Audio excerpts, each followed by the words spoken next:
G'day everyone, and welcome to another one of Chronicle Chambers video reviews. And today, as you can see, we're looking at the Boss Fight Studios Wave 1 figures. We've got the blue Phantom here, the one that comes with the birds. And we're also looking at the red Julie character, and she this is the one that comes with the books. So exactly the same, I guess, figures and body types, excuse the writing there. Very similar, well, they're exactly the same molds as obviously Wave 1, just the different colours. We got the purple Phantom in Wave 1 and the blue one in 1.5. It was a blue Julie in Wave 1 and the red one here in 1.5, obviously. So I'm a bit disappointed with that neither of these are purple, because that's the Phantom I grew up with. But beyond that, let's have a look at the figures. We'll start with the male character here, and I pretty much agree with everything Germ said about the Wave 1 figures. If you want to go back and check out the YouTube video of that, the review, Germ does a great job of explaining a lot of the mold and the character, the figure, and I agree with pretty much everything you said there. I love the pistols and the way that they sneak into the holsters. It really is. If you can hear that, no, probably not, but they do just lock in there. The wrists, I think, well, you've got to work on getting them out, but they do. So. And I really love the way that the hands actually grip onto the guns as well, like so, and just the posability of the characters. I agree with what Germ said about the proportions of the body. Certainly, I think the male figure is much more proportionate. The female figure, for all of the reasons that Germ said about the neck and all the rest of it. But just to finish talking about this one and the box that he came in, as I mentioned, there's the birds there. Where'd the other little one go? Here. Prince Vlad, very niche Phantom story element or Phantom characters to appear. They do come with, where did it go?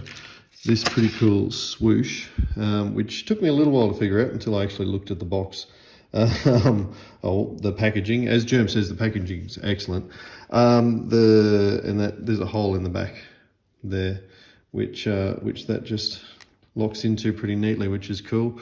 But you've still ended up with the Phantom with a bird on his shoulder, sort of thing, which some people will enjoy. I think it's cute. I've got no problem with it, especially because, and I don't know how well this is going to show up on the camera here, but the detail in the bird and the figure riding the bird, the harness, the feathers. It really is an amazing amount of detail for what, let's be honest, is a fairly obscure character. But anyway, so as Germ said, it's the attention to detail with the guns, the good mark there. I'll try and get, that's incredible. That is absolutely incredible, the detail on that good mark, and the skull mark, the skull ring as well. Really cool. They've done a great job. Onto the Julie character, as I said, red for Brazil and Spain and France. Same old guns, the same weapons that the Wave 1 came with. The blue Phantom, male Phantom, was the same.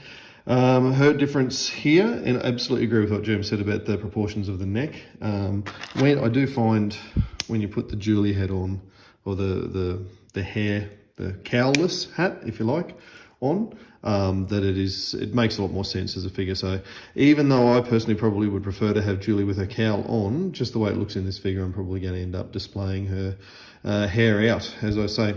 Again, great functionality. One thing, the Hero Hacks stands, I'm just not, Germ had a similar problem, but I just cannot get them to fit. The pegs are too big for the holes in the feet.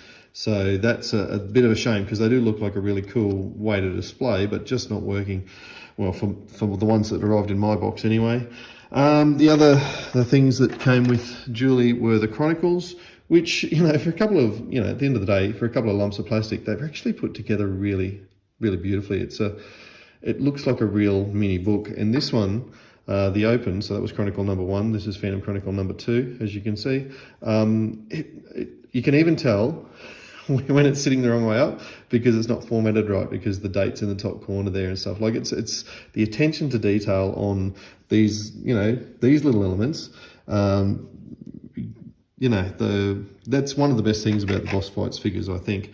In terms of the comparison with NECA, I don't know. These are very playable straight out of the box, which I like. The NECA obviously had to have that hot bath and took ages to warm up. I'm looking forward to getting the original NECA, but I guess I'll reserve my judgment until then. But both good for different reasons, and we'll explore that on the podcast as well. All right, hang on. What I'll do is I'll put them in some standing poses and finish the review. Hang on. Righto, so here they are, displayed and posed. Could not get the Hero Hex stands to work. The pegs were just too big for the holes in the feet, as I thought when I was looking at them. But lots of fun to play with and to pose and to get organised, and creating a little story in a pose. I love the idea of doing that. I love the way to be able to do that. So here they are. They're standing next to the Wave 1 figures, which, as I've said, Jermaine has already reviewed, and I like them too, and I love the poses and the way that you can just... I've got to say though, even though there is as Germ would say, there's a rainbow of colours there, there's just not enough purple in this rainbow for mine, and I really love this guy first, and I guess that's my preferred Phantom colour, and maybe that's why I prefer him. But look, they're all fun to play with, and as I said, the little toys, little elements of it, really cool. So congratulations, Boss Fight Studios. This gets, I'm going to say, 5 good marks out of 5 for mine. All right, cheers guys. Happy Phantoming.